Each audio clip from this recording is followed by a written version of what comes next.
It's Power 106, Brown Bag Mornings. Buenos dias. Good morning to you. Morning. Hey, we got the smart prima in here. The young, smart, thriving prima, Isabel Castro. Thank you so much for coming through. Thanks for having me. Thank you. She is an Emmy-nominated director. This is amazing. And now you are bringing us Selena y los Dinos, a documentary coming to Netflix November 17th.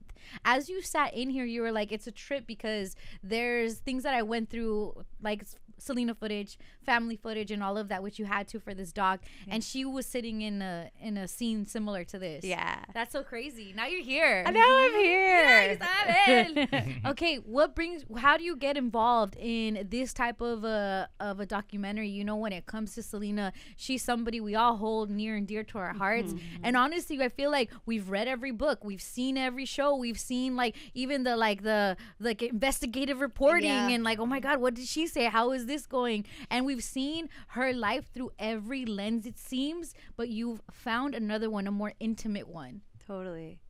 Well, first of all, it's so exciting to be in the company of folks that everyone loves Selena as much as I do. Because it's interesting how important she is to our culture, and how we grow up with that. And then there are some interviews that you do where you have to explain it. So it's you don't gotta explain a thing over here. You know, muy excited over here. You know, we get it. We get the references. Totally. And I think so y'all understand like how integral she is both to our culture, but like at least for me, like my own self of identity, of self-worth.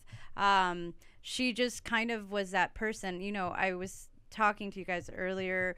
I am a Mexican immigrant. Like I grew up in a really white community and I was like so confused as I was growing up. And I think Selena in the film was the first time I was like, oh, like no soy ni de aquí ni de allá. Like it really hit a nerve. And when her dad says you have to work twice as hard, like that was me and my family. Like we always had to like kind of prove ourselves in both these spaces. So so she really meant a lot to me. And then you know, I over the course of my career have been doing immigration and civil rights coverage. Incredible. And I kind of, you know, I have worked for the New York Times, for Vice, but over the years I was trying to find ways to talk about these themes and ideas that were really important to me, but in ways that kind of could, you know, appeal to a wider audience. Not just us, I guess, not just talking into the crowd that it's already dealing with it. That's totally correct. And so my first feature is called Mija, and it was kind of the result of me trying to figure out how to do that. And it's a film about two Latina daughter of immigrants who are trying to make it in the music industry. And so it, you know, the beginning, the first kernel of an idea for that film was that I wanted to make a film about mixed status families and like what that experience was like for folks, but do it in a way that wasn't like just about that. And I was like, well, what if I, you know, like try to find a young girl or like someone who reminds me of myself, just because like that's often like a good place to start when you're telling a story. And so that's kind of what project evolved from. But it became a film also about, it became a music doc. So it's like a music doc that talks about these ideas. And that film premiered at Sundance in 2022. And then somehow it's like the stars, the constellations, something aligned. And the family found the film and they were looking for a director. And that's how kind of everything lined up. Sheesh. Amazing. Your story is just as important as the story you're helping tell with Selena, and I want you to know that because she has family from Mexico City and they migrated here to New England. And that's just like even when she told us like wait for it, but I grew up in New England, and I'm sure that you saying you kind of grew up with a community that didn't look like you, probably didn't understand you, and you probably were one of their first like ever experiences of a Mexican person, you know. But maybe you were meant to go through that in order to be able to story tell the way you do, so that it can capture more than just us, you know. Granted, it sucks for you. You probably would have been way more happy like if you were out here here in San Fernando Valley. Just chilling with everybody. Parents, are you hearing this? It would have been more like, wow, I found my people. Yeah. But I guess that experience helps you speak to them as well about who we are, Yeah. Thanks for saying, no one said that to me. And it means a lot because it did grant me this ability to like code switch. Yep. And I think I'm 35 now. You're a little baby. Oh, You're a baby girl. Young. I mean, nominated at 35. I know. Well, thanks for. I mean, but I say that because it took me this long to like. I'm starting, and honestly, it sounds cheesy, but like it really. Like spending this much time with Selena and her footage has helped me understand like she was just so sure of who she was. And I think that like it has taken me this long to be like, you know what, like it's a random trajectory. Right. And like sometimes I feel like even within our own Latino community kind of confused because of how like random my like story is.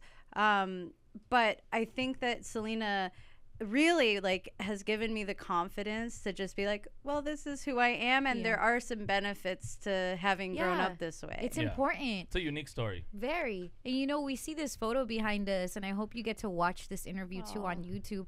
And it's a photo I personally have never seen of Selena. It's her kind of, I think she's on stage and she's saying hello to a fan or somebody. So you catch her with that big beautiful smile, but I'm sure that you've been through so many of these moments like, oh my gosh, this is like unseen stuff, and I get to experience it for the first time, So I guess walk me through that, like going through the footage of Selena, family photos, family videos, all of that stuff. I mean, it was kind of, it was crazy. I mean, that feeling you feel of seeing this picture and being like, oh, I don't think I've ever seen that.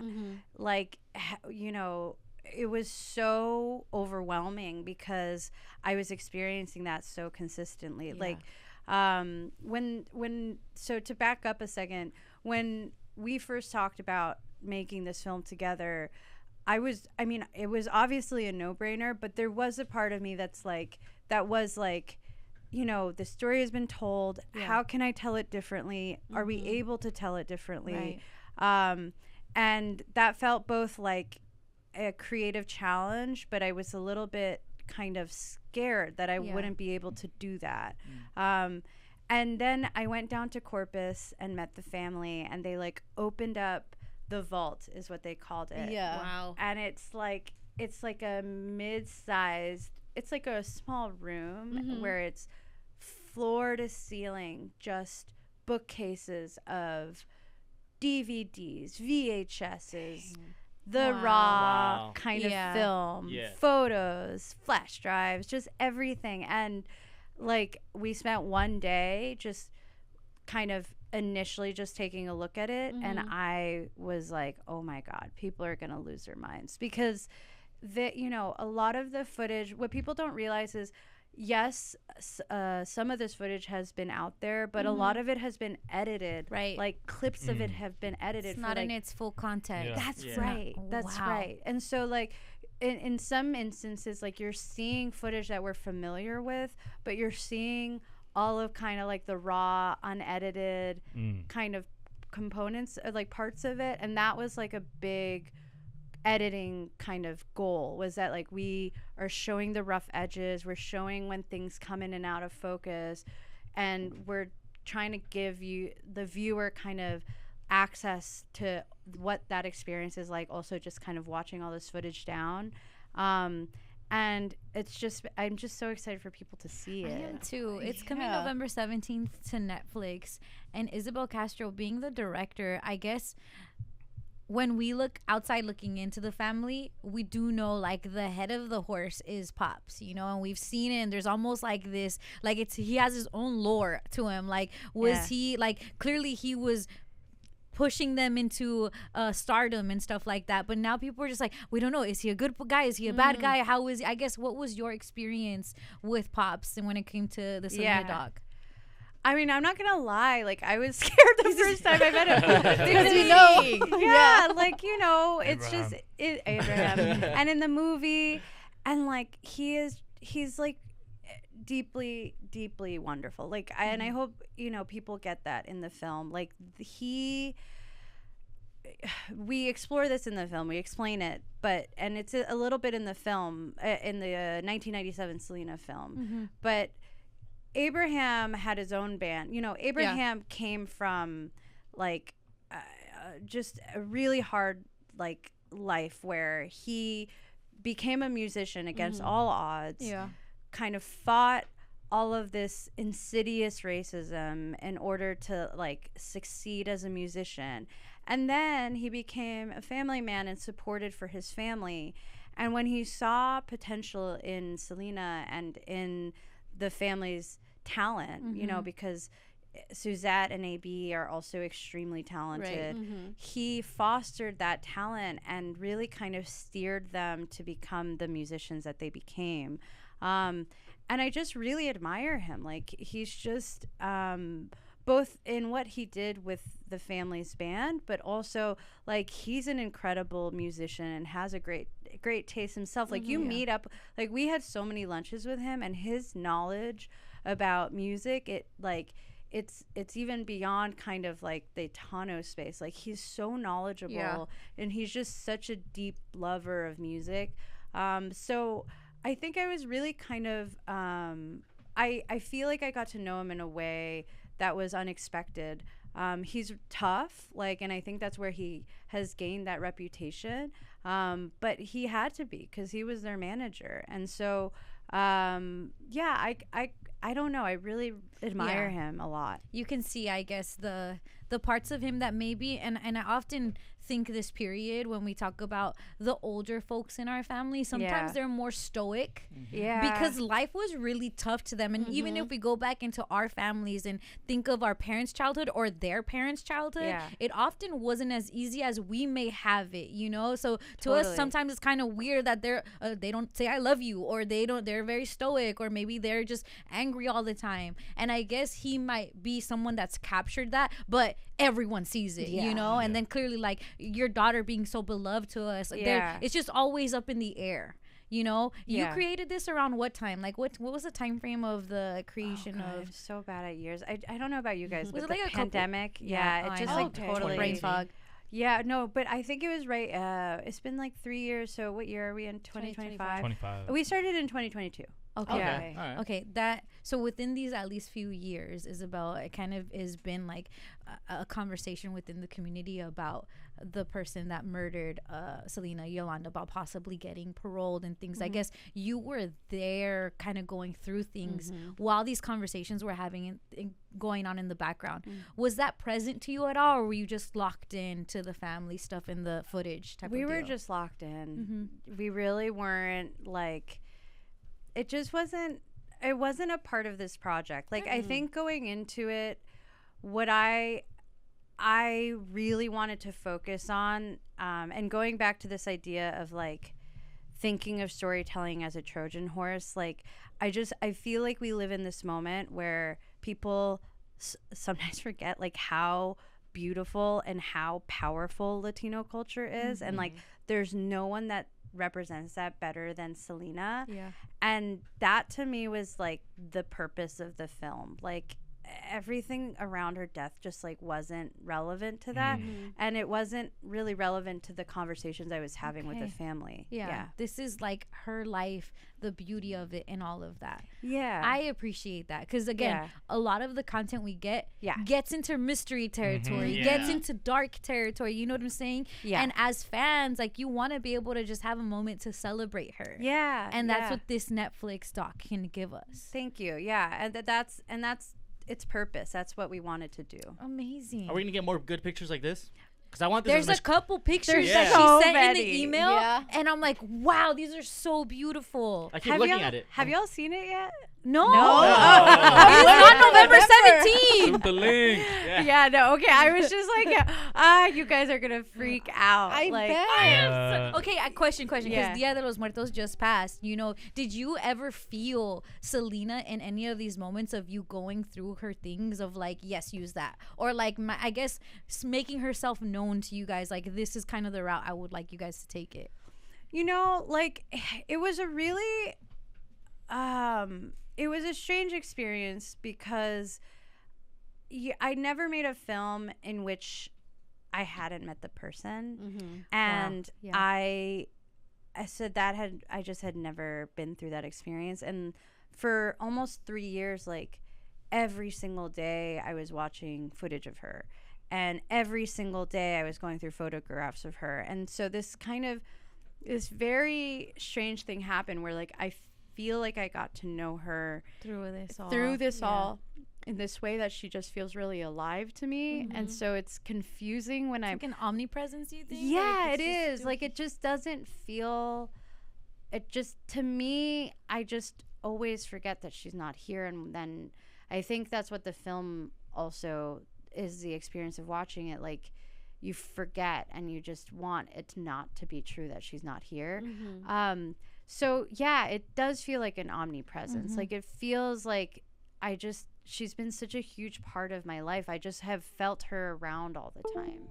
Wow. You heard Bitty Bitty Bum Bum, you're like, wait, what's going on here? Like no, on the radio. and it's kind of crazy. I hear it all the time. I think if anything, it's like working on this film has made me so much more perceptive of how omnipresent she is actually in culture. Like it's probably every day.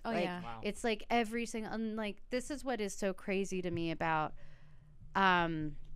this story and kind of Latino culture in general is like, again, having grown up in New England, like there is such a dissonance between what she means to us and like there are some people that like, I mean, I guess, and it's also like new generations that are being introduced to her, but I don't think people understand like the full weight of how massively influential she is.